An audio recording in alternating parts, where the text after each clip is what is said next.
ಪ್ರಾಂತ ಕೃಷಿ ಕೂಲಿಕಾರರ ಸಂಘಟನೆ ಜಿಲ್ಲಾ ಸಮಿತಿಯಿಂದ ಆಯೋಜಿಸಿದ್ದ ಚಿಕ್ಕಬಳ್ಳಾಪುರ, ಕೋಲಾರ, ತುಮಕೂರು, ಬೆಂಗಳೂರು ಗ್ರಾಮಾಂತರ ಜಿಲ್ಲೆಗಳ ಪ್ರಾಂತ ಕೃಷಿ ಕೂಲಿಕಾರರ ಸಂಘದ ವಿಭಾಗೀಯ ಮಟ್ಟದ ಸಭೆಯಲ್ಲಿ ಮಾತನಾಡಿದ ಅಖಿಲ ಭಾರತ ಕೃಷಿ ಕೂಲಿಕಾರರ ಸಂಘದ ಪ್ರಧಾನ ಕಾರ್ಯದರ್ಶಿ ಬಿ ವೆಂಕಟ್, ಪ್ರತಿ ವರ್ಷವೂ ದೇಶದ ಸಂಪತ್ತು ಖಾಸಗಿ ಕಂಪನಿ, ಶ್ರೀಮಂತರ, ಶಾಸಕರ, ಸಂಸದರ ಆಸ್ತಿ ದ್ವಿಗುಣ ಆಗುತ್ತಿದೆ.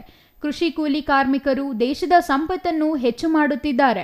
ಬೆವರು ಸುರಿಸಿ ಕಷ್ಟಪಟ್ಟು ದುಡಿಯುವ ವರ್ಗದ ಜನರಿಗೆ ಹೆಚ್ಚು ಸುಂಕ ವಿಧಿಸಲಾಗುತ್ತಿದೆ. ಶ್ರೀಮಂತರ ಕಾರ್ಪೊರೇಟ್ ಕಂಪನಿಗಳ ಸಾಲ ಮನ್ನಾ ಮಾಡುವ ಕೇಂದ್ರ ರಾಜ್ಯ ಸರ್ಕಾರಕ್ಕೆ ಮಹಿಳೆಯರ ಕೃಷಿ ಕೂಲಿ ಕಾರ್ಮಿಕರ సాల మన్నా ಮಾಡಲು ఆగుವುದಿಲ್ಲవే ಎಂದು ప్రశ్నిಸಿದರು. ఎంత పెరగాల 400 కావచ్చు 500 కావచ్చు. ఇక్కడ కూడా ఒక టెక్నిక్ ఉంది. ఏమిటి? ఆడవాళ్ళ కూలి తక్కువ ఇస్తారు, మగవాళ్ళకి ఎక్కువ. అంటే అరగదునికి ఎక్కువ వస్తే నాటేస్తే తెలుసా, మీకు తెలుసు కదా, అరకి ఎక్కువ ఉంటుందా నాటికి ఎక్కువ ఉంటుందా? అరకి ఎక్కువ అంటే ఏంటి?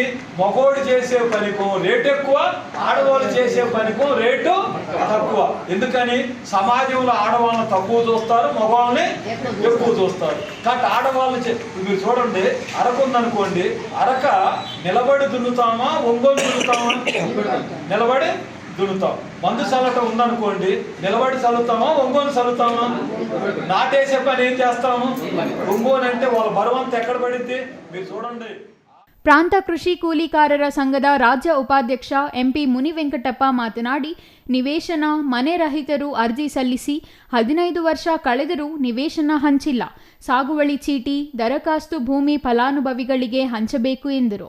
ಈ ಸಂದರ್ಭದಲ್ಲಿ ಪ್ರಾಂತ ಕೃಷಿ ಕೂಲಿಕಾರರ ಸಂಘಟನೆಯ ಜಿಲ್ಲಾ ಅಧ್ಯಕ್ಷ ಬೆಳ್ಳೂರು ನಾಗರಾಜ್, ಸಿದ್ದಗಂಗಪ್ಪ ಇನ್ನೂ ಹಲವರು ಹಾಜರಿದ್ದರು. R Ganesh, CTV news, Bagepalli.